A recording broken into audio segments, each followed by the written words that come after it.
আমাদের সরি আমি বলি আমাদের শুধু তদন্তের জন্য আমরা আজকে আমি শুধু 1 মিনিট বলে আমরা তদন্তের কাজটা শুরু করছে এখনো আমাদের পক্ষে কোনো কিছু বলা সম্ভব না আমরা ভিজিট করেছি সবাই দেখেছি পরে এটা মন্তব্য করা যাবে আজকে কারা কারা ছিলেন এটাও জনি বলতে পারবেন জনি ছিলেন বাট আমরা যেটা বলছি আজকে আমরা তদন্তের টিমটা আমরা বসেছিলাম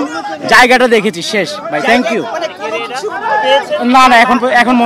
এটা একটা তদন্ত চলছে এখন কোনো মন্তব্য করা যাবে না আপনারা কালকে যেভাবে দেখেছেন ভিডিওতে ঠিক সেভাবে না আমি যেটা বলতে চাচ্ছি আমাদের এখন তদন্ত শেষ হয় নাই ধন্যবাদ থ্যাংক ইউ ভাইয়া তদন্ত চলছে আমি একজন তদন্তের মেম্বার আমি তো মন্তব্য করতে পারি না এটা আপনারা বুঝেন ধন্যবাদ অগ্রগতি হচ্ছে কালকে 3:30টায় আমরা আবার বসবো ধন্যবাদ ঠিক আছে থ্যাংক ইউ থ্যাংক ইউ